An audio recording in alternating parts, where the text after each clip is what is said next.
दोस्तों, आज 20 जुलाई 2026 को जंतर मंतर संसद के चंद्रशेखर आजाद भी पहुंच गए हैं और इन्होंने बहुत बड़ी बात कही है।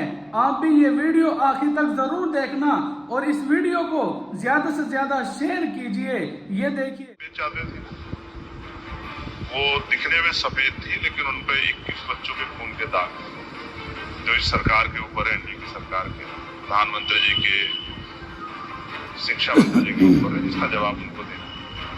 अगर वहां जो टीम काम करे उन्होंने तय किया तो 20 तारीख का मार्च होगा और एक स्ट्रॉन्ग मार्च होगा। पूरे देश को पता लगेगा कि मार्च कैसे होगा। नहीं, कत्ल तो तब हो गया था जब संवाद खत्म हो गया। जब हम अंग्रेजों के खिलाफ भी लड़े हैं, ऐसे प्रोटेस्ट तब भी हुए तो अंग्रेज भी संवाद करते थे। हमें शहीद आजम सरदार भगत सिंह जी का प्रोटेस्ट याद है, इवन गांधी जी का प्रोटेस्ट याद है, उसमें भी संवाद होते थे।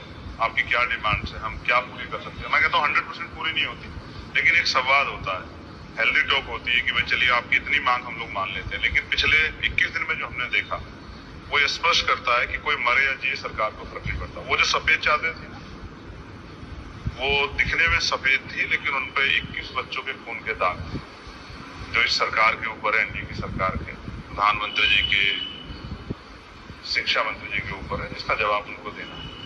वो सफेद नहीं थी, वो उसमें दाग जो जनता को नजर आ रहे हैं लेकिन सरकार को नजर नहीं आ रहे। और जिस तरह से आपने मारपीट की, जिस तरह आपने अपशब्दों का प्रयोग किया, ये आपकी संवेदनहीनता का जीता जागता उदाहरण है कि बच्चों को लेके देश में जो वैज्ञानिक दृष्टिकोण रखते हैं या फिर बच्चों के लिए लड़ रहे हैं या शिक्षा के प्रति आपकी नजरिया बुरा है।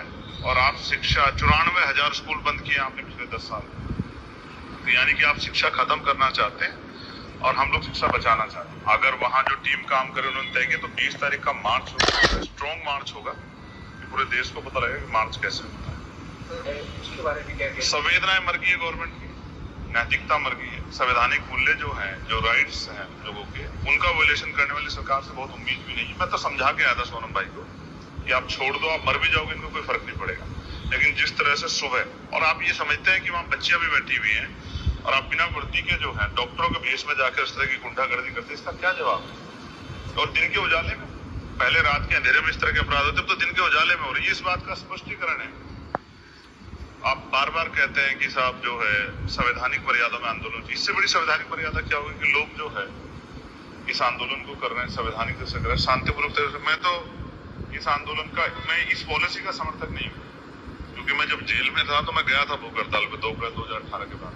8 दिन की भूख हड़ताल के बाद मुझे समझ में आया था, मेरे साथी ने समझाया कि मैं मर भी जाऊंगा तो सरकार को फर्क नहीं पड़ता। इसलिए मैं अम्बेडकर आई हूँ, डॉक्टर बाबा साहब अम्बेडकर के रास्ते से जाके सड़कों के आंदोलन से, पत्राचार से, इन सब चीजों से हम लोग लड़ते हैं। लेकिन भूख हड़ताल का रास्ता मैं सही नहीं मानता था। मैंने उनको समझाया था कि आप हट छोड़ दो, लेकिन उन्होंने कहा कि 20 तारीख का प्रोटेस्ट करा दो मजबूर, तो फिर मैं छोड़ दूंगा। लेकिन आज उन्होंने जो पूछा, उनकी पत्नी को भी देखिए गिड़गिड़ाते हुए देखा, वो कह रही है कि मुझे नहीं मिलने दे रहे हैं। ये कौन सी पॉलिसी है कि आप अपने पति के पास फोन नहीं ले जा सकते हो, उनकी हालत नहीं जान सकते, उनकी रिपोर्ट्स नहीं देख सकते हो। और बीजेपी का आईटी सेल जो है, एक पेपर जो है मेडिकल रिपोर्ट का जो 13/7 का है, उसको जारी कर रहा है, तो इसका मतलब आपकी पूरी न्यूज झूठ पे टिकी हुई है। तो देश देख रहा है कैसे आप युवाओं को चल रहे हैं, कैसे युवाओं के लिए लड़ने वाले को चल रहे हैं। इसका जवाब देगा देश आपको।